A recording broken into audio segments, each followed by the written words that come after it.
నేను డాక్టర్ భార్గవ. థైరాయిడ్కి సంబంధించి బయట నుంచి హార్మోన్ మనం తీసుకుంటూ ఉంటాం. దానిలో థైరోనామ్ అని, ఎల్ట్రాక్సిన్ అని, దానిలోనే 25, 50, 75, 100 ఇట్లా రకరకాల డోసులు వాడుకుంటూ ఉంటారు.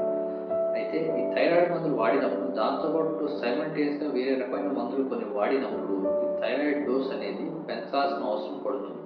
అది ఎటువంటి ట్యాబ్లెట్లు అసలు ఎందుకు పెంచాల్సి వస్తుంది అంటే, కొన్ని రకాల మందులు మీరు తీసుకున్న థైరాయిడ్ డోస్ ఏదైతే ఉందో ఆ డోస్ పూర్తిగా బాడీలోకి అబ్జర్వ్ అవ్వనివ్వకుండా చేస్తుంది. కొన్ని రకాల మందులు బాడీలోకి అబ్జర్వ్ అయిన తర్వాత ఆ మందుని మెటబలైజ్ చేసేస్తుంది, అంటే పని చేయకుండా దాన్ని డిగ్రేడ్ చేసేస్తుంది.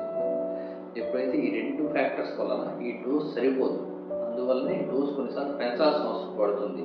అండ్ ఎప్పుడైతే ఈ మందులు థైరాయిడ్ కాకుండా వేరే మందులు ఏవైతే ఉన్నాయో అవి ఆపేసినప్పుడు ఈ పెంచిన డోస్ కొన్నిసార్లు హెవీ డోస్ లాగా డోస్ తగ్గించాల్సిన అవసరం పడుతుంది.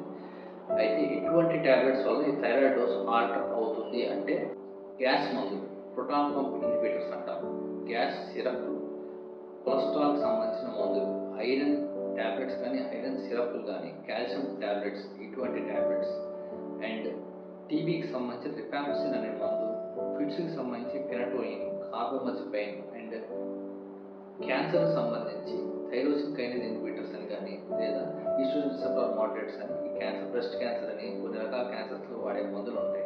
ఇటువంటి మందుల వలన ఈ థైరాయిడ్ డోస్ ఆల్టర్ అవ్వచ్చు. సో ఈ థైరాయిడ్ డోస్తో పాటు ఎప్పుడైతే ఈ మందులు కూడా వాడుతున్నారో కొంత డోస్ అనేది రెగ్యులర్గా మానిటర్ చేసుకోవాల్సి వస్తుంది. అండ్ ఆపేసినప్పుడు కూడా మళ్ళీ ఒకసారి ఆఫ్టర్ 4 days కానీ, డిపెండింగ్ ఆన్ మీరు ఏ మందు వాడుతారో దాన్ని బట్టి చూసుకొని మళ్ళీ ఒకసారి థైరాయిడ్ టెస్ట్ రిపీట్ చేసుకుని దాని డోస్ అనేది అడ్జస్ట్ చేసుకోకపోతే మళ్ళీ డోస్ ఎక్కువైపోతుంది థైరాయిడ్, అది కూడా చూసుకుంటూ ఉండాలి.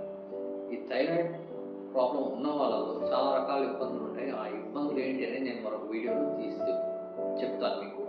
కానీ ఎక్కువ గుర్తుపెట్టుకోవాల్సింది, థైరాయిడ్ ప్రాబ్లం ఉన్న వాళ్ళకి ఫిట్స్ రోగం కూడా ఉండొచ్చు. దాన్ని సీజర్స్ అంటాము. కొంతమందికి ఫిట్స్ లాగా వస్తూ ఉంటాయి కానీ స్లో సీజర్స్ అంటాము.